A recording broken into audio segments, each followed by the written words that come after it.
Banyarwanda mwese inshuti z'u Rwanda, turi muri cya gihe buri mwaka aho bigorana kuvuga neza icyo umuntu atekereza n'ikiri ku mutima.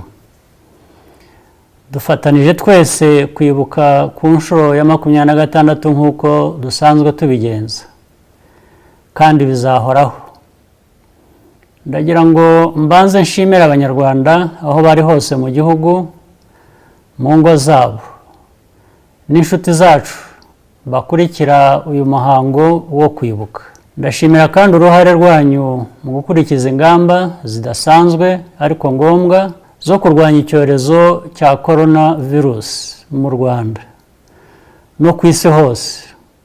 Uburyo bwo kwibuka uyu mwaka rero buragoye ku barokotse n'imiryango yabo no ku gihugu cyose, kuko tudashobora kuba hamwe ngo buri umwe ahumurize undi. Ntabwo byoroshye.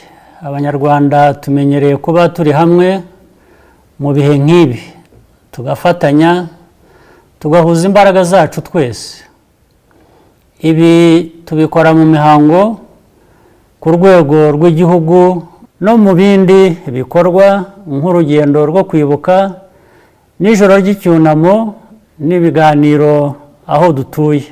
Ariko ibi bihe turimo bidasanzwe ntibishobora kutubuza kuzuza inshingano yo kwibuka no guha icyubahiro abo twabuze no gukomeza abarokotse.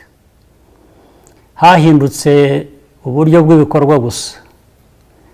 Uyu munsi turibuka amahano twanyuzemo n'ibyo twatakaje, umuntu ku giti cye n'igihugu. Tuzakomeza kwigisha Abanyarwanda babyiruka ubu n'abazakurikiraho ibyabaye ku gihugu cyacu n'amasomo twabikuyemo. Aya masomo turayashyira mu bikorwa kugira ngo azagirire akamaro abazadukomokaho.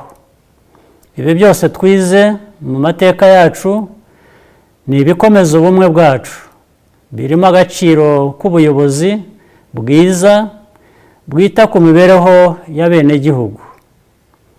Twamenye akamaro ko gukorera hamwe tukubaka ejo hazaza habereye Abanyarwanda bose. Ubudatezuka n'umutima w'impuhwe biranga Abanyarwanda bizakomeza kudufasha mu kunyura mu bibazo bishya duhura nabyo, harimo n'ibyo muri iyi minsi. Abatuye kuri iyi si twese duhuriye kuri byinshi, ku buryo ubuzima bwacu ari urusobe. Tuzakomeza rero gutanga umusanzu wacu kugira ngo iyi si irusheho kuba nziza, dusangira amateka yacu n'ibitekerezo bifasha guhanga ibishya dukura mu muco wacu n'abo bishobora kugirira akamaro bose. Kugira dutya ni ukongera icyizere gituma turushaho kuba abantu bazima, kandi kitwibutsa ko nta muntu umwe wenyine wigira. Ndabashimira rero mwese, murakoze. Imana ibahe umugisha.